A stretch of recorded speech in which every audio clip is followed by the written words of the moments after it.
Hi friends, Aruna Moral Stories. Please subscribe and share and like. ఒక అందమైన అడవిలో ఉన్న నీలిరంగు చెరువులో చాలా రంగురంగుల చేపలు నివసించేవి.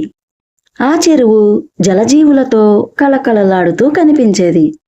చెరువులోని చిన్న చిన్న రంగురంగుల చేప పిల్లలు ఈదుకుంటూ ఆడుకుంటూ కాలం గడిపేవి. వాటి మధ్య ఒక పెద్ద ఆరెంజ్ కలర్ చేప కూడా ఉండేది.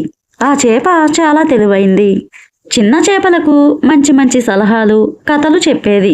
ఒకసారి ఆ రంగురంగుల చేపలు పెద్ద పెద్ద చేపలతో కలిసి ఈదుతూ ఎలా కలిసిమెలిసి ఉండాలో నేర్చుకున్నాయి.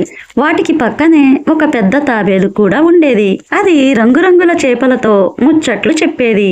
ఆ చెరువు గురించి పురాణాలు వినిపించేది. ఒకరోజు ఒక తిమింగలం సముద్రం నుంచి తప్పిపోయి ఈ చెరువులోకి వచ్చేసింది. ఆ పెద్ద తిమింగలంతో ఆ చిన్న చిన్న చేపలు చక్కగా ఆడుకుంటున్నాయి.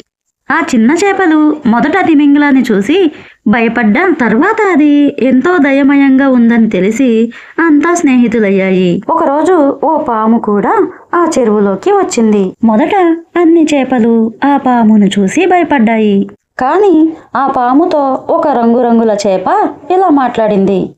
మనమందరం ఒకటిగా ఉంటే ఎవరు ఎవరికి హాని చేయరు అని చెప్పింది. ఆ రోజు నుంచి ఆ పాముని కూడా స్నేహితురాలుగా అంగీకరించాయి. అలా రంగురంగుల చేపలు, పెద్ద చేపలు, తాబేలు, తిమింగలం, పాము అవన్నీ కలిసి అదే చెరువులో సంతోషంగా కలిసిమెలిసి జీవించాయి. ఈ కథ నీతి. ఈ కథ ద్వారా స్నేహం, ఐక్యత, వివిధతలో ఏకత వంటి విలువలు తెలియజేస్తుంది.